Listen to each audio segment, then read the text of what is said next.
ইলিশ মাছ ভাপা তো অনেকেই খেয়েছেন, কিন্তু রুই মাছ ভাপা একবার হলেও করে খেয়ে দেখুন, খুবই টেস্টি হয়। তো তার জন্যে নিয়ে নেব 6 পিস রুই মাছ। রুই মাছের মধ্যে দিয়ে দেব লবণ। আমি লবণটা একটু বেশিই দেব। লবণ দিয়ে দেব হাফ লেবুর রস। এই লেবুর রস দিলে আষ্টে গন্ধটা চলে যাবে।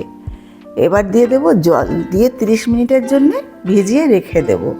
এর মধ্যে একটা পেস্ট করব, 3 চামচ কালো সর্ষে, 3 চামচ সাদা সর্ষে, 2 চামচ পোস্ত, 4-5টা কাঁচা লঙ্কা, একটু সর্ষের তেল ও পরিমাণ মতো জল দিয়ে একটা আঠালো সুন্দর পেস্ট বানিয়ে নেব।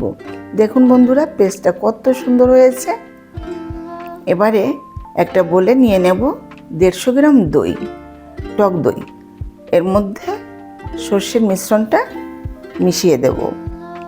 সুন্দর করে মিশিয়ে নিয়ে এবার দিয়ে দেব সর্ষের তেল। সর্ষের তেল দিয়ে পুনরায় আবার সুন্দর করে মিশিয়ে নেব। মিশিয়ে নেওয়ার পরে এটাকে সরিয়ে রেখে মাছগুলো 30 মিনিট হয়ে গেছে ভেজানো। এবার মাছগুলোকে সুন্দর করে পরিষ্কার করে নেব।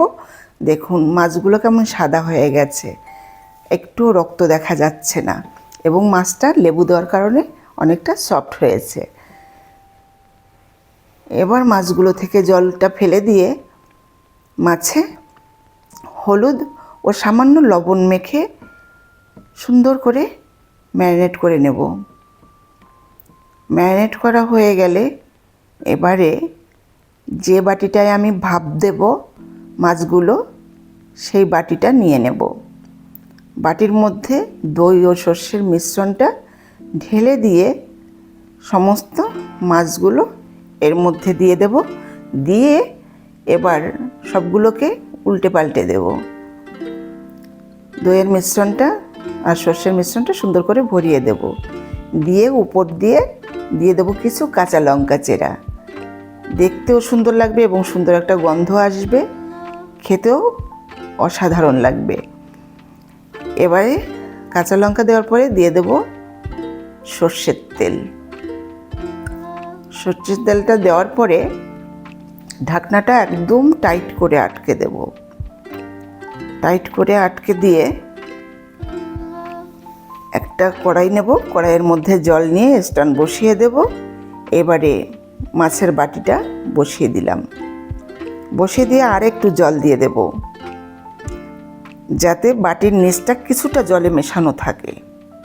দেখুন ঠিক এরকম। পুরো হাই ফ্লেমে 25 মিনিটের জন্য ঢেকে রাখবো। এবার 25 মিনিট পরে গ্যাসটাকে বন্ধ করে 2-3 মিনিট রেস্টে রাখার পরে দেখুন কেমন আঠালো সুন্দর গ্রেভি হয়েছে।